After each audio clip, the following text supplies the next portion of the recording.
항상 대한민국에 정확하고 빠른 소식을 알리기 위한 시스코크입니다. 구독과 좋아요는 영상 제작에 큰 힘이 됩니다. 대한민국 해군의 차세대 호위함이자 국산 이지스 시스템의 시작을 알린 충남함이 진수식을 마치고 처음으로 함선 내부 모습이 공개되어 화제가 되고 있습니다. 방위사업청에서 충남함 내부의 핵심 시설을 촬영한 영상을 공개한 것인데요. 군의 요청에 따라 충남함에 최초로 설치된 전단 상황실, 전함의 모든 전력을 공급하는 심장이라 할 수 있는 전부보기실, 함선 전체의 추진, 전력, 손상 통제 등을 제어하는 MCR, 한층 더 넓고 쾌적해진 승조원실과 전투력 유지를 위한 체력 단련실, 그리고 함선의 월이라고 할 수 있는 함교의 조타실까지 충남함의 핵심 시설들을 확인할 수 있었습니다. 내부 모습이 공개됨으로써 충남함이 기존의 전투함과는 설계에서부터 다른 새로운 차세대 호위함이라는 사실을 알 수 있었는데요.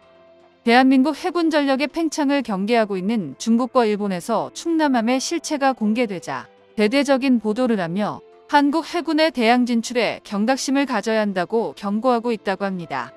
지난 2022년의 마지막 대구급 호위함 8번함인 춘천함까지 진수가 완료됐고 올해 2023년에는 춘천함까지 전력화가 되면서 배치 완료 예정입니다. 특히 대구급 신형 호위함은 대장 능력이 강화되며 주목을 받았었는데요. 그런데 벌써 대구급 호위함 다음 사업인 차기 호위함 사업 FFX 배치3 사업 또한 매우 순조롭게 진행 중입니다. 배치3 호위함들은 사이즈부터 일부 구축함을 뛰어넘어서는 엄청난 능력을 보여주고 있으며 배치2와 살짝 다르게 대공작전 능력도 강화된 모습을 나타내고 있습니다. 이번에 진수한 충남함에 최초로 설치된 전단 상황실은 함교와는 별도로 전단장급 지휘관이 전단급 함대를 지휘하기 위한 별도의 번투정보실로서 충남함이 네트워크 전의 중심으로 작전을 수행할 것이란 걸 보여주는 시설입니다.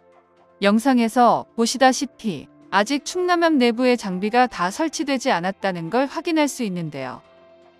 충남함의 해군 인도는 2024년으로 예정되어 있어 그 사이에 각종 시설 장비를 설치하고 무장을 완전 탑재한 후에 해군으로 인도되어 본격적인 전력화가 이루어지게 됩니다.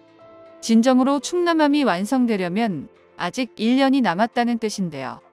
중국에서는 충남함의 진수식이 이루어지자마자 이 새로운 호위함을 분석하는 데 여념이 없는데 한번 알아보겠습니다. 중국의 인민망에서 한국 대양해군의 FFX3 호위함이 진수되었다는 기사가 올라왔었는데요.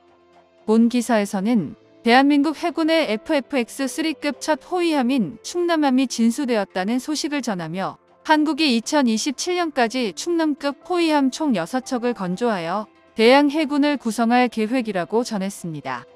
또한 충남급이 대구급을 훨씬 능가하는 아시아 최강의 호위함이라 불릴만한 성능을 갖추고 있다고 평가했는데요.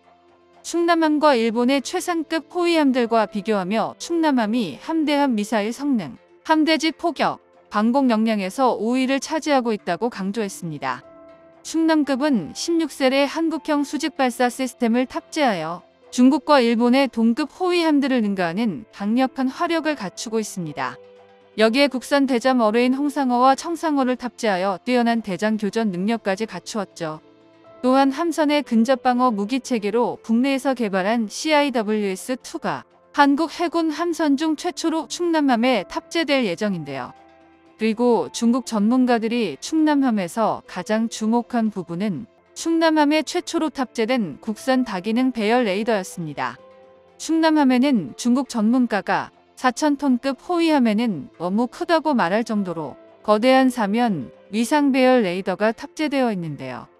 국내 최초로 충남함에 적용된 스텔스 복합 센서 마스트에 설치된 한화 시스템의 다기능 위상 배열 레이더는 KF-21의 A사 레이더 개발 과정에서 습득한 기술에서 기반하여 제작된 S밴드 대역의 A사 레이더로 360도 전방위에 대한 탐지 추적 대응이 가능한 탐지 시스템입니다.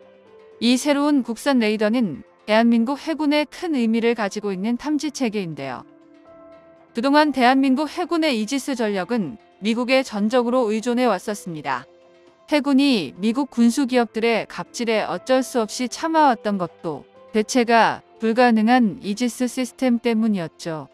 하지만 KF-21 전투기의 개발로 대한민국의 레이더 기술이 비약적으로 발전했고 이제 국산 이지스 시스템으로 대한민국만의 이지스함을 건조하는 것이 가능해졌습니다. 그 시작이 바로 미니 이지스라 불리고 있는 충남함이고 충남함에서 실제로 운용하면서 완성될 국산 이지스 시스템이 대한민국의 차세대 이지스 구축함 KDDX에 탑재될 계획입니다. 바다에서도 자주 국방을 이루어내겠다는 우리 군의 원대한 계획의 첫 발걸음이 바로 충남함이라는 것입니다. 해군은 광역지방자치단체 지명을 호위함을 한 명으로 사용해온 제정 기준을 바탕으로 지난해 11월 울산급 배치 3 1번함 한 명을 충남함으로 제정했습니다. 그런데 이렇게 많은 사람들의 관심을 받는 충남함의 진수식을 보고 일본에서도 여러 반응들이 나왔는데요. 야후 재팬의 한국 미니 이지스 울산급 배치 3 호위함 4월 중 진수라는 제목의 기사 댓글을 잠시 살펴보겠습니다. 외관은 웅장하지만 내부는 예비 부품 재고가 있습니까? 승무원 훈련은 괜찮습니까? 미국 이지스 시스템의 데이터 링크에 넣을 수 없다면 이지스가 아닙니다. 왜 이지스라고 말하고 싶은지 모르겠습니다. 레이더로 일본 해상자위 초계기를 명중하면 침몰한다. 이번에는 어떤 코미디 소재를 준비하고 있습니까? 갑판 항공기로 인식하고 파괴할 것인가? 아니면 근처의 아군 함선을 적으로 인식하시겠습니까? 고정 위상 배열 레이더를 설치하는 것만으로도 미니 이지스, 중국 이지스, 일본제 이지스 등 이지스와 연결된 각국이 두렵게 된다. 겉모습만 보여도 중요한 것은 내용입니다. 대한민국을 칭찬하기도 하고 비난하는 등 반응이 가지각색인데요. 그런데 일본에서까지 한국 방산이 칭찬받고 있는 와중에 옆나라 중국의 군함들의 현 상황을 보면 답이 없는 상황입니다. 현재 중국이 주장하기로는 중국이 보유한 군함은 350척으로 숫자만 봤을 땐 미국의 293척을 넘었는데요. 게다가 다양한 종류의 군함들을 대량으로 수십 척씩 건조 중인 사진이 찍히기도 했습니다. 그런데 이렇게 빠르게 건조된 중국의 군함들의 실체는 처참했는데요. 보통 다른 국가에서는 초도함 건조 후 결함 보완을 위해 2년간의 테스트를 거치지만 그러나 중국은 성능 검증 없이 찍어내기에 바쁜 상황입니다. 실제로 2016년 림팩에 참가한 중국의 이지스함 봉오이씨는 가상전투에서 명중률 30%를 기록하며 대망신을 당했는데요. 또 몇 년 뒤 중러 연합훈련에는 보완된 052D를 파견했지만 기관 고장으로 망망대해에 표류하는 사태가 발생하기도 했습니다. 그 외에도 대부분의 군함들이 시험 운행 중에 갑판이 와르르 부서지는 등 사건 사고가 끊이질 않았는데요. 이렇게 중국이 생선에만 목숨 거는 이유는 바로 중국 조선 산업 붕괴를 막기 위해서입니다. 중국에서 경계하든 말든 대한민국 해군 전력은 전 세계 1위를 지켜내고 있는 한국 조선업계의 저력을 빌려 빠른 속도로 강화해 나가고 있습니다. 한반도 영해의 영원한 평화를 지켜내 새로운 전략이 완성될 그날을 손꼽아 기다려봅니다. 정보가 도움되셨다면 구독과 좋아요 부탁드립니다. 이상 시스코크입니다.